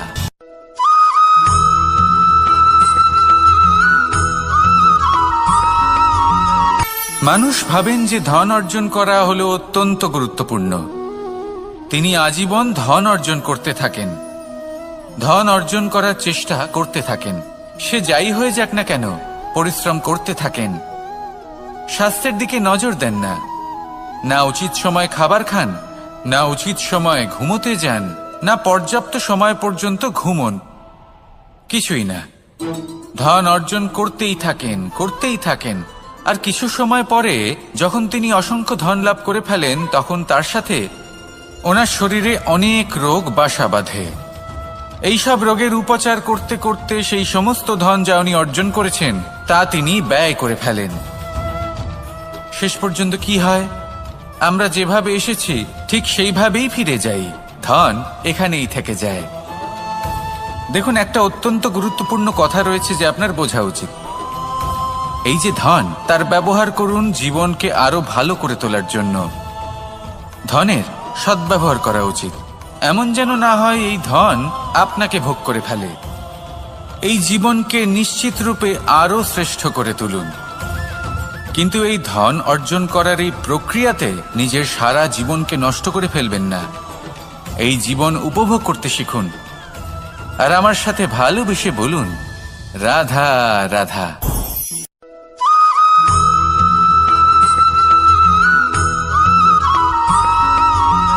এই সংসারে প্রত্যেক মানুষ এটাই চান যে তিনি যেন ধনবান হন, আর্থিক অবস্থা তার ভালো থাকে, ওনার বাড়িতে লক্ষ্মীর আগমন হয়। কিন্তু সেটা হবে কি করে, সেটাই হলো প্রশ্ন। কেউ বলেন যে যদি পরিশ্রম করো তাহলে ধন অর্জন সম্ভব, কেউ বলেন যে যদি বিদ্যা লাভ হয় তবেই ধন অর্জন সম্ভব, কেউ বলেন যে যদি বলশালী হও তবেই সম্পন্ন থাকবে। ভালো কথা, যদি তাই হয়ে থাকে তবে দিনমজুর সারা দিন পরিশ্রম করেন, তিনি কেন ধনী হন না? অনেকজন বিদ্বান মানুষ আছেন এই সংসারে, তারা কেন ধনবান হন না? অনেক সংখ্যক বলশালী ব্যক্তি আছেন, তাদের কাছে ধন নেই কেন? তাদের কেন ধনের অভাব হয়? আবার এমনও কিছু মানুষ আছেন যারা পরিশ্রম করেন, তারা দিনমজুর, কিন্তু তারা ধন অর্জন করতে পারেন। কিছু বিদ্বান ব্যক্তি আছেন যাদের কাছে অধিক মাত্রায় ধন রয়েছে। কয়েকজন বলশালী ব্যক্তি রয়েছেন যাদের কাছে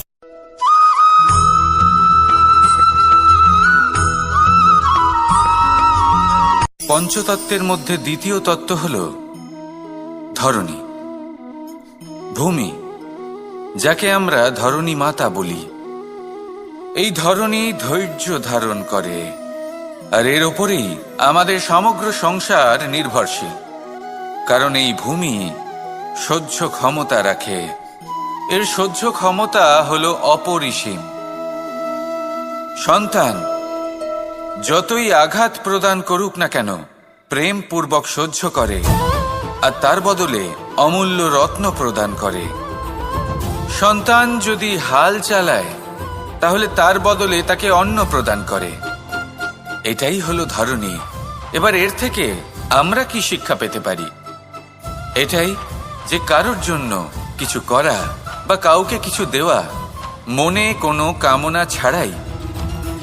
আর এই কথাটা বুঝে যান, যদি কারোর জন্য কামনা না রেখে বা কোনো পাওয়ার আশা না রেখে কারোর জন্য কিছু করেন বা কারোকে কিছু দেন, যদি এটা আপনি শিখতে পারেন, তবে আপনি ভালোবাসতে শিখে গেছেন। আর সেই জন্যই এই ধরিত্রীকে মাতা বলা হয়। কারণ মাতা শুধু উনি নন যিনি গর্ভে সন্তানকে ধারণ করেন, মাতা তো উনিও যিনি জীবন বাঁচতে শেখান, যিনি জীবন বাঁচার উদাহরণ প্রদান করেন। তাহলে ধরণীর থেকে এই নিঃস্বার্থ ভাব শিখুন, নিঃস্বার্থ ভালোবাসা শিখুন, আর এই ভালোবাসার সাথেই বলুন রাধা রাধা।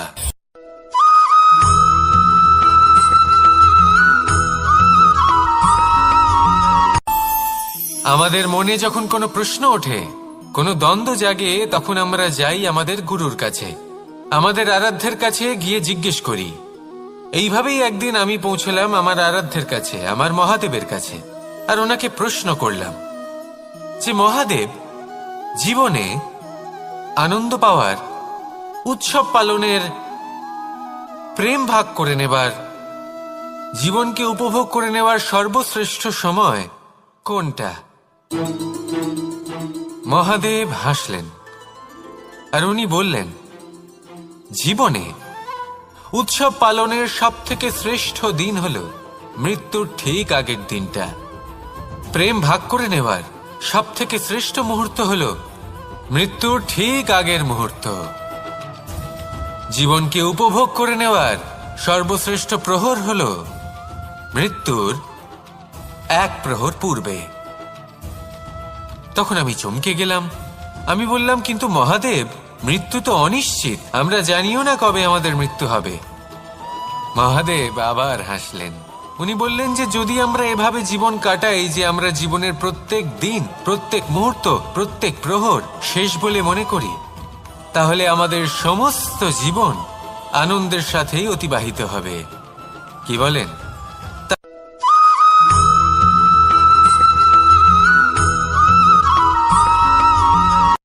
সংসারে আমাদের জীবনে যখন কোনো সুখ বা দুঃখ আসে, তার জন্য আমরা কাউকে না কাউকে অবশ্যই দায়ী করে থাকি, তাই না? এই ব্যক্তি আমাদের সাথে এরকম কাজ করেছেন, তাই আমার সাথে এমন হলো। ওই ব্যক্তি যদি এমনটা না করতেন, তাহলে আজ আমি ওই স্থানে পৌঁছতে পারতাম। সবই আপনার দৃষ্টিভঙ্গির ওপর নির্ভরশীল। আর যদি আপনার দৃষ্টিভঙ্গি এমন হয়, তাহলে তা অনুচিত। সত্যি কথা বলতে, এই সংসারে ভিন্ন ভিন্ন ধরনের মানুষ আছে। এটা আপনার উপর নির্ভর করছে কিভাবে তাদের স্বাগত জানাবেন। একবার ভাবুন, আমি আমার দুটো হাত সামনে নিয়ে এলাম, দুটো মুঠো খুলে দিলাম। দুই প্রকারের মানুষ আসবেন, কিছু না কিছু দিয়ে যাবেন। এই মুঠো যদি আমি বন্ধ করে দিই, তাহলে না কেউ আমাকে কিছু দিতে পারবে, না আমার কিছু যাবে আসবে। নিশ্চয়ই বুঝতে পারছেন এই দুই ধরনের ব্যক্তি কারা এবং তারা কি দিয়ে যান।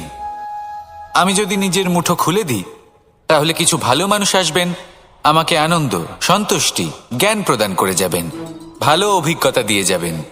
কোনো খারাপ ব্যক্তি যদি আসেন, তাহলে তিনিও খারাপ অভিজ্ঞতা দেবেন, যার থেকে আমি শিক্ষা লাভ করব। এই সব কিছু আমি লাভ করতে পারি। মুঠো যদি বন্ধ করে রাখি তাহলে আমি কিছুই পাবো না। দেখুন, এই সংসারে প্রত্যেকের জীবনে এইরকম। প্রত্যেকের জীবনে সবকিছুই আছে, ভালো খারাপ দুই মানুষই আছে। ভালো অভিজ্ঞতা আছে, খারাপ অভিজ্ঞতা আছে। নির্ভর করছে আপনার ওপর যে আপনি কি করবেন। এনাদের স্বাগত কিভাবে জানাবেন, কার থেকে কি বুঝবেন, কি শিখতে পারবেন, আর কোন দৃষ্টিভঙ্গি নিয়ে অগ্রসর হবেন। এটাই নির্ধারণ করবে যে আপনার জীবন কেমন হবে। আসুন আমার সাথে ভালোবেসে বলুন, রাধা রাধা।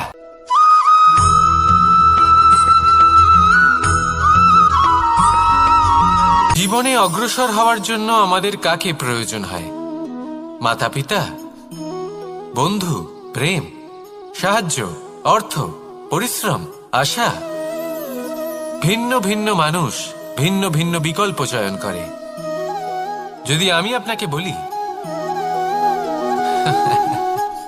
তাহলে জয় আর পরাজয়ের মন্ত্র দুটো শব্দের উপর নির্ভর করে, মেনে নেওয়া আর দৃঢ় হওয়া। যদি মেনে নেন তাহলে হেরে যাবেন, যদি দৃঢ় হন তাহলে নিশ্চিত রূপে জয়ী হবেন। যদি কখনো আপনি ক্লান্ত হয়ে ওঠেন, আপনি দুঃখী হন, পুরোপুরি ভেঙে পড়েছেন, তখন মেনে নেবেন না যে আপনি ভেঙে পড়েছেন, নয়তো হেরে যাবেন। তখন উল্টে স্থির করবেন যে যাই হয়ে যাক না কেন আমি জয়ী হবই। আর আপনি দেখবেন যে জয় নিশ্চিত রূপে আপনার কাছেই আসবে। তাহলে এই কথা মনে রাখবেন আর আমার সাথে ভালোবেসে বলবেন, রাধা রাধা।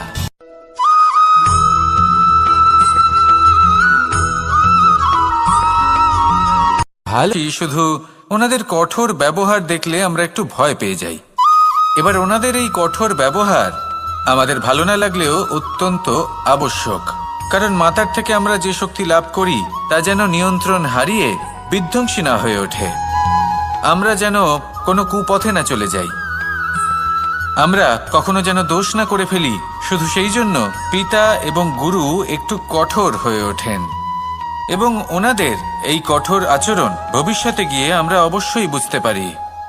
জীবনে কিছু বছর আমরা এগিয়ে যাই আর তারপর আমরা বুঝতে পারি যে বাবা এবং গুরু আমাদের যথেষ্ট ভালোবাসতেন, কিন্তু ওনাদের ভালোবাসার বহিঃপ্রকাশ আলাদা। প্রয়োজনীয় হলো এটা দেখার, এটা বোঝার যে শুরু থেকে আমাদের প্রতি ওনাদের আচরণ কেমন ছিল। ওনাদের কঠোর হওয়ার পেছনে ওনাদের ভালোবাসাটা বোঝার চেষ্টা করুন, ওনাদের চিন্তাটা বোঝার চেষ্টা করুন, ওনাদের পথপ্রদর্শনের আড়ালে আপনার ভবিষ্যতের জন্য যে পরিকল্পনা ওনারা করেছেন সেটা বোঝার চেষ্টা করুন। তখন আপনারা বুঝতে পারবেন ওনাদের ভালোবাসাকে। আপনার মনের মধ্যে আপনা থেকেই ওনাদের প্রতি সম্মান জেগে উঠবে। নিজের পিতা এবং নিজের গুরু এই দুজনের প্রতি কৃতজ্ঞতা প্রকাশ করুন আর আমার সাথে ভালোবেসে বলুন, রাধা রাধা।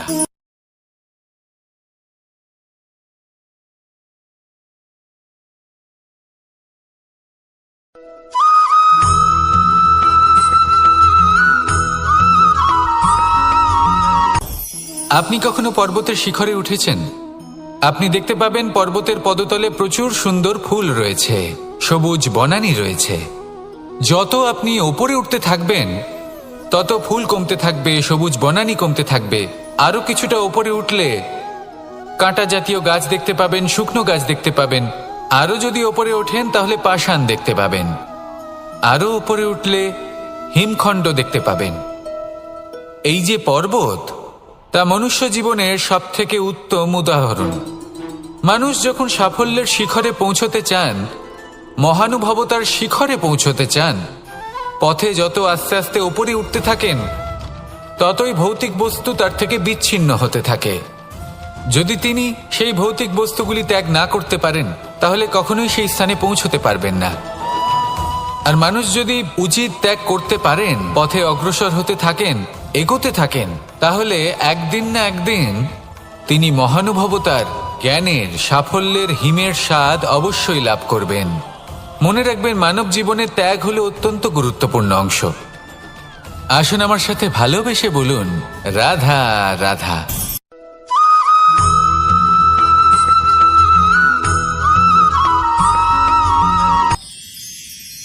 মানুষ তার জীবনে দুই ধরনের পরিস্থিতিকে খুব ভয় পায়। এক, কোনো কারণবশত কারোর সামনে নত হওয়া। দুই, কোনো কারণে নিজের চরিত্র থেকে, নিজের মূল্যবোধ থেকে বিচ্যুত হওয়া। এবার কেন হয় এরকম যে কথায় কথায় কারোর সামনে নত হতে হয়?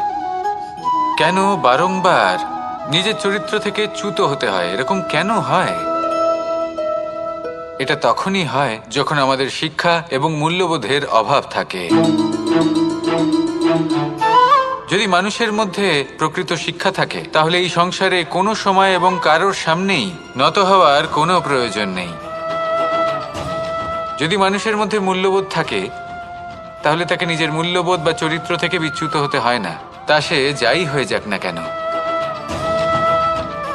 কোনো বালককে যদি জন্ম থেকেই সুশিক্ষার অধিকারী করা হয়, শিক্ষিত করা হয়, মূল্যবোধের অধিকারী করা হয়, তবে সে এই সংসারে এমন কর্ম করবে যাতে সে নিজেকে, নিজের পরিবারকে, সমগ্র সমাজকে গর্বিত করতে পারে।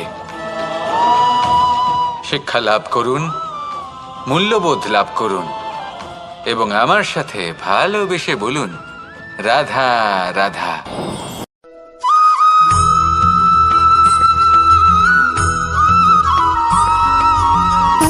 সুখ, দুঃখ এবং শক্তি, এই তিন হলো এই সংসারের ত্রিদেবের মতো।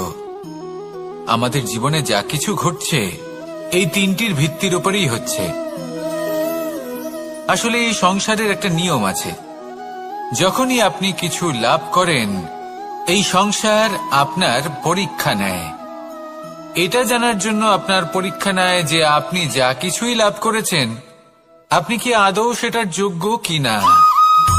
ঠিক সেইভাবেই এই সুখ, দুঃখ এবং শক্তি আপনার পরীক্ষা নিয়ে থাকে। যখন সুখ আসে তখন সে আপনার পরীক্ষা নেয় যে আপনার মধ্যে অহংবোধ জাগ্রত হয়নি তো। যদি অহংবোধ চলে আসে তাহলে সুখ সেখানেই সঙ্গ ত্যাগ করে। দুঃখ আপনার ধৈর্যের পরীক্ষা নিতে থাকে, আর যদি আপনার মধ্যে ধৈর্য না থাকে তাহলে এটা আপনাকে আরো বেশি দুঃখের গভীর অন্ধকারে ঠেলে দেবে। সেখানে শক্তি পরীক্ষা নেয় আপনার বিনম্রতার। যদি আপনি বিনম্র না হন তাহলে হয় এই শক্তি আপনার সঙ্গ ত্যাগ করবে, নয় এই শক্তি বিনম্রতার অভাবে আপনার পতনের কারণ হতে পারে। এই সংসারে যে কোনো ব্যক্তি যিনি এই পরীক্ষায় উত্তীর্ণ হয়ে থাকেন এই জীবনে তিনি সাফল্য লাভ করেন। আসুন আমার সাথে ভালোবেসে বলুন, রাধা রাধা।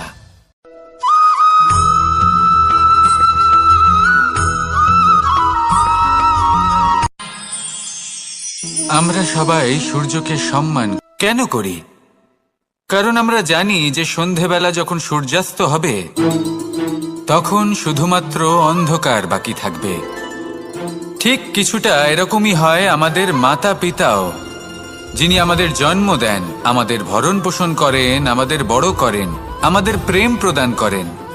কখনো কখনো তাদের মুখ থেকে কটু কথা নিঃসৃত হয়, আমাদের দুঃখ হয়, কিন্তু তখন আমাদের এটা বোঝা উচিত এগুলি নিঃসৃত হচ্ছে আমাদেরই মঙ্গলের জন্য।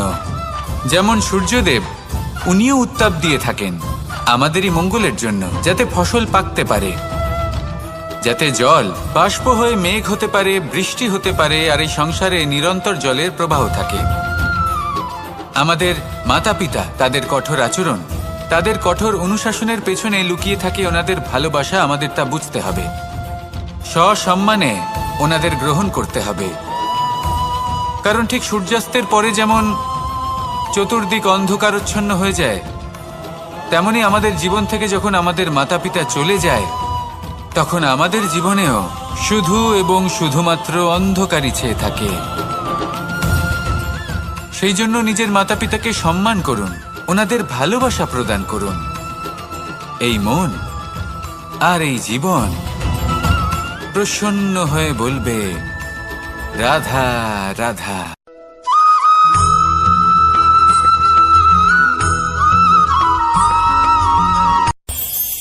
এই সংসারে আমরা প্রকাশ কোথা থেকে পাই? এর উত্তর বড়ই সরল। ভোরে যখন সূর্যোদয় হয় তখন প্রকাশের কিরণ আমাদের ঘরে এসে পৌঁছয়। এইভাবেই আমরা প্রকাশ লাভ করি। এবার এই প্রকাশের আলোতেই আমরা সারাদিনের কাজ সম্পন্ন করি। সন্ধে হয়ে যায়, সূর্যাস্তও হয়ে যায়, আর আমাদের ঘর যাতে অন্ধকার না হয় তার জন্য আমরা একটা প্রদীপ প্রজ্বলিত করি। এটাই ঘটে আমাদের জীবনেও।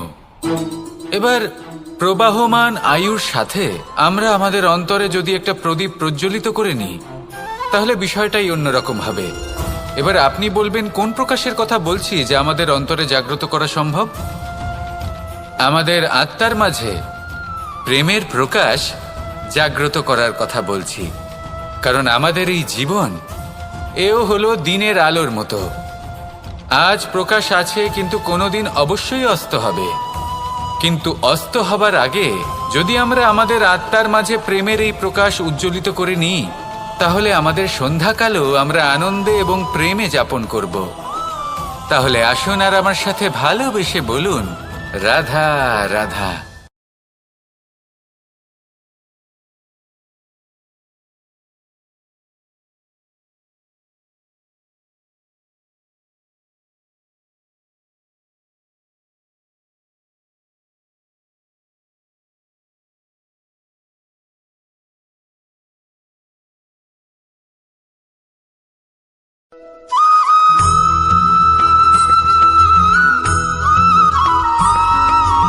আমাদের শরীর প্রকৃতির সর্বশ্রেষ্ঠ রচনা। যে অঙ্গ প্রত্যঙ্গ আমরা লাভ করেছি, প্রত্যেক